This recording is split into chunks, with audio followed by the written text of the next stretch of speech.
కుకట్పల్లి నియోజకవర్గంలోని old Boinapalli division పరిధిలో బోయిన చెరువును కాపాడడంలో అక్రమ నిర్మాణాలను అరికట్టడంలో గత ప్రభుత్వం దారిలోనే కాంగ్రెస్ ప్రభుత్వం నడుస్తుందని బీజీవైఎం రాష్ట్ర కార్యవర్గ సభ్యుడు కన్నె ప్రకాష్ ఆరోపించారు. బోయిన చెరువు చుట్టుపక్కల కబ్జాకు గురైన ప్రాంతాన్ని చెరువులోకి వచ్చే మురికి నీళ్లను ఆయన చూపిస్తూ ఆందోళన వ్యక్తం చేశారు. జీహెచ్ఎంసీ అధికారులు మల్కాజ్గిరిలో బాధ్యతలు నిర్వహిస్తున్నట్లు ఇక్కడ ఎందుకు పనిచేయడం లేదని ప్రశ్నించారు.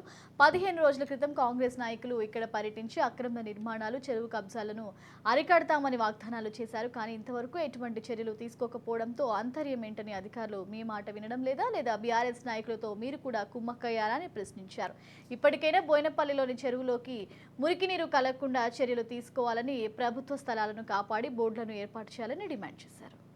బిల్డింగ్ రావడం జరిగింది. ఈ బోయినపల్లి చెరువు పైన కొన్ని కోట్లు ఖర్చు పెట్టడం జరిగింది.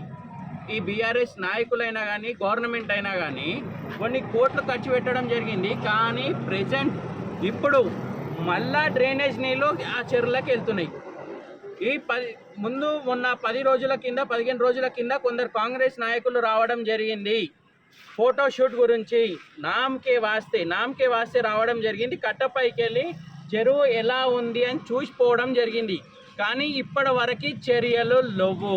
ఎందుకు అంటే ఎవరైతే ప్రభుత్వంలో ఉన్న ఉద్యోగులు ఈ నాయకులకు ఇంటలేరు. కాంగ్రెస్ పార్టీ నాయకుడు ఏమని అంటే నా హస్తం లేదు అని చెప్పడం జరిగింది. మరి నీ హస్తం లేదు అని చెప్పినప్పుడు మరి కూల్చాలి కదా, మరి అధికారులు తీసుకోవాలి కదా యాక్షన్. ఇక్కడ కాంగ్రెస్ పార్టీ హస్తం లేదన్నప్పుడు యాక్షన్ తీసుకోవాలి కదా. మీరు 15 రోజులు వచ్చి పోయినారేంది? కుమ్మకైనారా? మరి ఎమ్మెల్యే తోటి ఏమైనా మాట్లాడుకోవడం జరిగిందా? ఆ లావాదేవీలు ఏమైనా మాట్లాడుకోవడం జరిగిందా? మరి మీరు వచ్చినప్పుడు FTL ల్యాండ్ పైన బోర్డు పెట్టిపోయడం జరగాలి కదా. గవర్నమెంట్ ఇంటి రాలు వాళ్ళ